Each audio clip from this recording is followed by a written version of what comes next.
I thank the Government Whip. The question is a motion be agreed to, and I call the member for Hotham. Thank you so much, Deputy Speaker. And like much of what the member for Reid says, there's actually very little in the motion today that I can stand to disagree with. Essentially what we have here is a series of statements of fact about how important small businesses are and how important infrastructure is to them. I think the open question for us today is the extent to which the Abbott government is living up to these high standards that the member for Reid has set for it, and I'll go into some of the detail there. But can I just start by saying, of course, Labor shares the belief that small businesses are the engine room of the Australian economy. All of us in this House have thousands of small businesses operating in our electorates.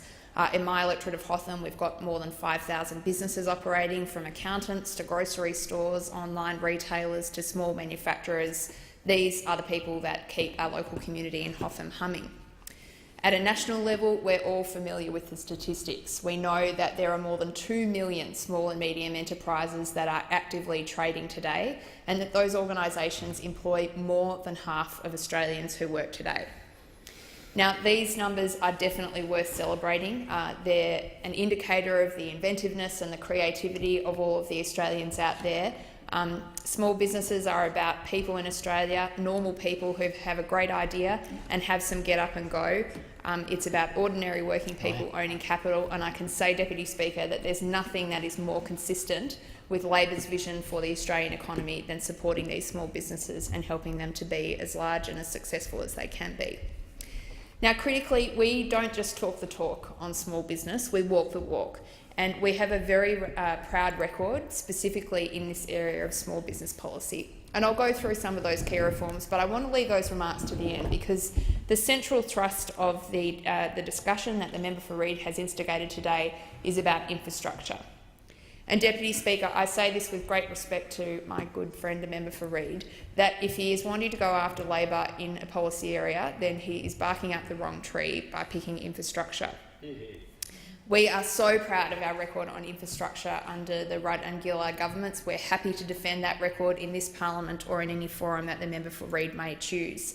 And I would say, Deputy Speaker, that when we look at the plethora of policy issues on which there is a gaping chasm between the rhetoric of the Abbott government and the action of the Abbott government, it is infrastructure where we see one of the really good examples of this. Now, since becoming Prime Minister, Tony Abbott, the Prime Minister, has told us many times that he wants to be known as the Infrastructure Prime Minister. But the simple reality is this: when Labor came to power, against every other OECD country, we were ranked 20th in the percent of our GDP that was being spent on these crucial infrastructure investments.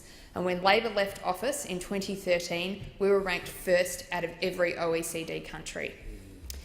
In that 2010 to 2011 budget, Labor invested $51 billion in infrastructure projects, and the crystal clear message that I want those in the gallery and those at home to take away today is there is not one additional dollar going towards infrastructure investment that has been committed by this Abbott government.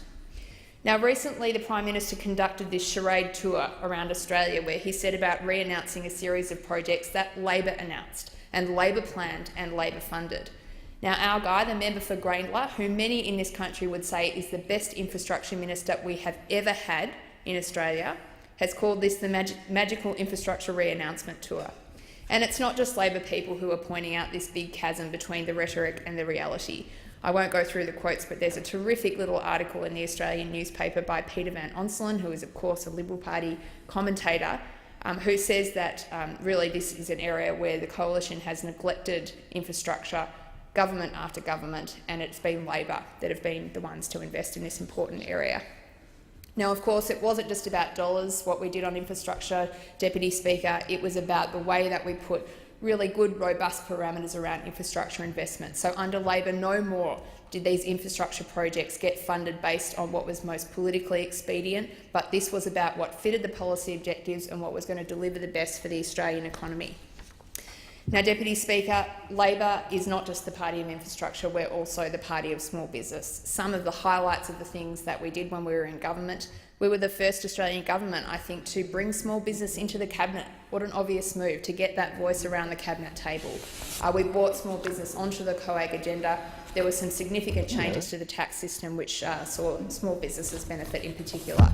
Deputy Speaker, I'm very proud to speak on this motion and just to say that we are there for small business, we're there for infrastructure, and we're proud of that. I thank the